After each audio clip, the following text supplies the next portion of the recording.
Malipangkin nga adlaw mabiyan kaga hinigugma. Salamat sa Ginoo sa sinigid nga kagayunan. Makabalik magita sa pagtuon sang pulong sa Ginoo. Ang atong text ay diri sa Proverbs chapter 22 and verse 7. Ang pulong sa Ginoo siling, "The rich rule over the poor, and the borrower is a slave to the lender." Kabay pang Ginoo pakamay siyang pulong katuntunan sigid nga aga magapangamuyo ta. Langit nun karbala namon nga Amay, salamat gid sang bagluwat nga adlaw nga makahimo kami sa pagtuon sang pulong nimo. Patawara kami Ginoo sa mga paglapas nga nimo namo sa mutubangan Amay. Obli kami sa sigid nga Ginoo. Ikaw gid magapakamay sa amon tanan. Sa tagtag sa Ginoo ka mga kabda namon sa pagtuon. Di sa amon sa Pilipinas, kaysa amon mga FW, ikaw ginopadayong gate ni magatipan na may. Kinapon naman yung simo, kay Kristo Jesus ang maluluwas. Amen. Magapadang itas pamalandong sang pulong sa Ginoo sa sigid nga aga. Kaga aton nga pagatunan sa aga ang Proverbs chapter 22 and verse 7. Ang aton nga title sa aton nga mensahe sa aga, Bound by Debt. Sa aton mga tatagsa may arata nga mga tion no hindi malikawan, may mga utang, may mga kautangan. Pero dili makita naton ang pila ka mga kamatuoran nanungod sa sining subject sa ginhambas ang pulong sa Ginoo diri nga kung aton matulupang dana hambal niya, the rich rules over the poor, and the borrower is a servant to the lender. Ano gid bala ang butslingon ni Solomon sa paghambal niya sa nga passage? Ang recent survey nagapakita sa aton sang tuman ka dako nga rate no sang mga nautang kag nagapangutang kag especially di lang sa aton sa Pilipinas, bisan pa man gani sa United States, sa Amerika. Ang common gid nga utang sa tanan is ang credit card. Credit card nga mga utang naton. Halos nagadamo sini. Kag hindi lang gani kay isa or dua, but even pastors like me may mga credit card. And that is one of many signs nga ang aton nga modern societies ginda particularly ang Western hemisphere are driven to acquire at all cost.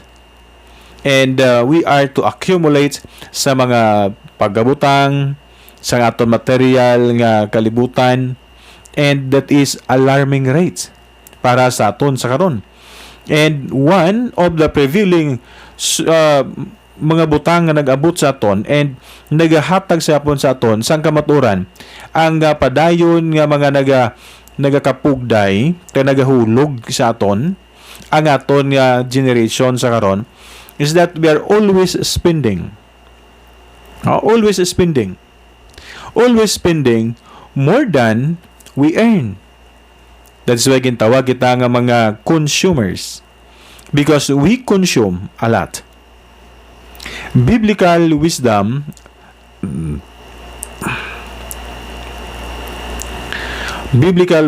orders us to be extremely careful sa aton mga utang, aton mga utangan. Ngaman, tungod ang borrower is a servant to the lender. Siyempre, kung ano ang ihambal sang nagapahulam, ang nagahulam, nagatuman nila.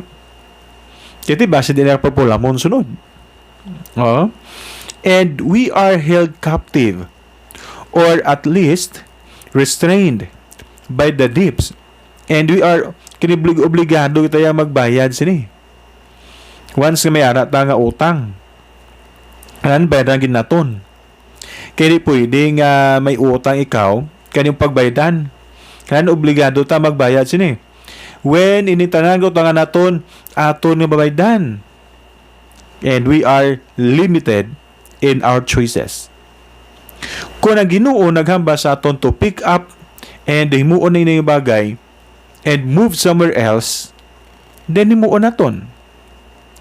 Yung nutlo pang doon, we may not be in a position nga daw hatlos ato nang suguon ng Ginoo to give us everything and to give us something, agud lang nga may ihatag ikaw.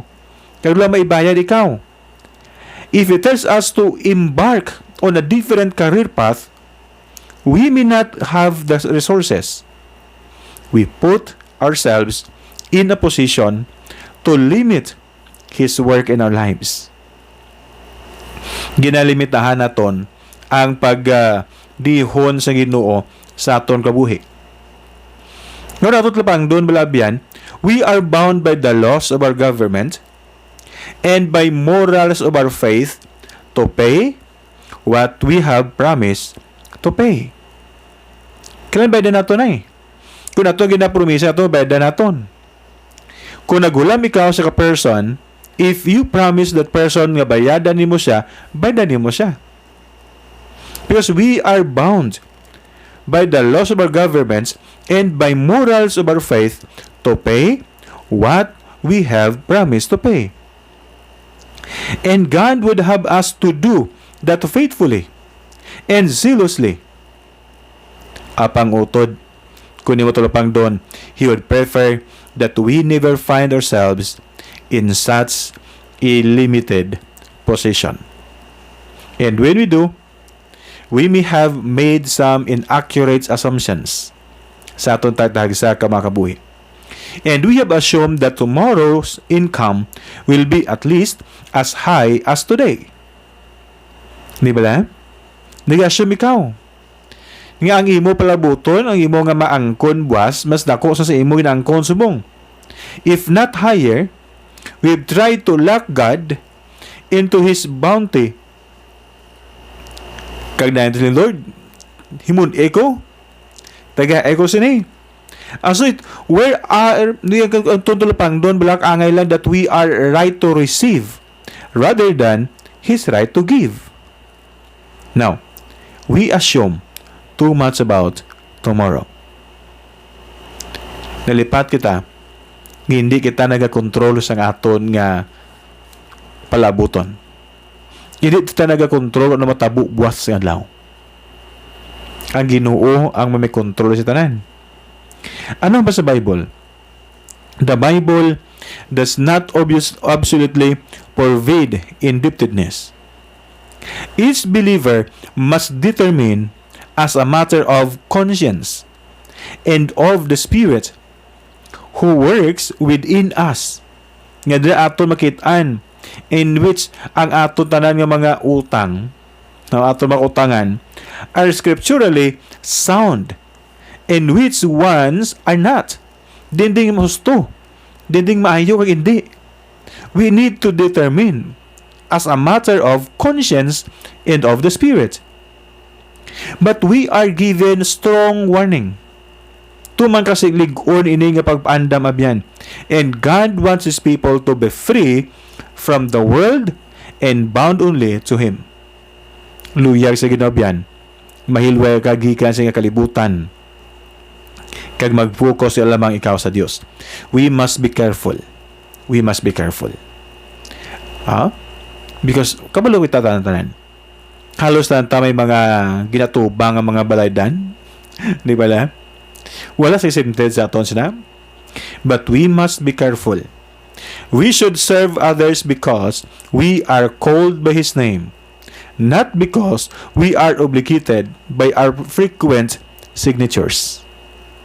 Again, we should serve others because we are called by His name, by the name of God, to serve others, and not because we are obligated by our frequent signatures.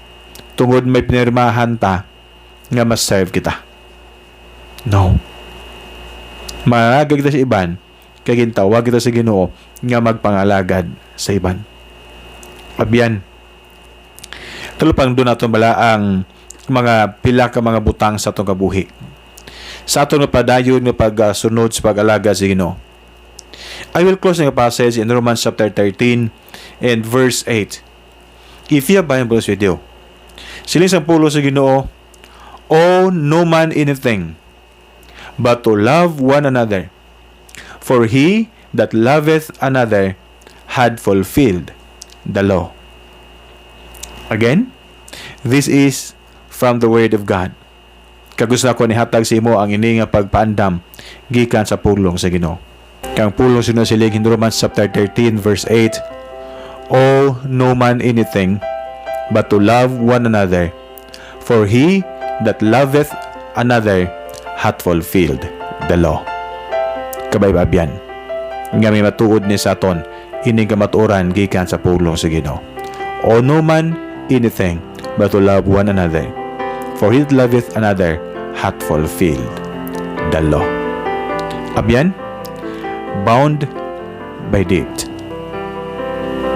Kung tutulo pang dangyang ba ni Solomon, the rich rules over the poor, and the borrower is a servant to the lender. Ang warning sa pulong sa Ginoo, we need to determine kung dining husto from the Word of God, kung dinang insakto kag hindi. And listen to what Paul says in Romans chapter 13 verse 8, owe nothing from anyone, from one another, but to love one another. Kasi sino nakigugma si Isaac, siya isiga pariho, naghatag sa katumanan sa kasuguan. Abyan, salamat gid sa mo pabig-upod sa pagtuon sang pulong sa Ginoo sa gingaga. Kabi panang panato ng pulong sa Ginoo. It is a warning for us today. Tungod sa madamo nato ng ginatubang kanigang halos pinagusto na lang. Nagapagusto na lang. Tagusto sa ato makitaan nung kita naton. Kung may maglibod sa mga tubangan balay da nga nagalibod, utang ta, kung ano tada. Pagkatapos, kung magbinayranay na gani, nagalainay na buot, kay maglinaway na. Padaugan na lang. Hindi na mo. Pay, bayari kung ano ang gin-promise ni mo nga bayad. Kung nag-utang ka, kung nagulam ka, bayadan ni mo sa gipromisa ni mo ginugbayad. That is the Word of God. Amo ni ang kamatuoran abyan. A warning for us. We must be careful sa paghimo sa bagay ngini. Abyan, padang gyapon ko nagapangabay sa imo. Buligi ko sa pagpalapnag sa Banghilyo sang pulong sa Ginoo, pag-share sa programa sa imo mabyan. Agud sila man makaibalo ka makatuon sang pulong sa Ginoo.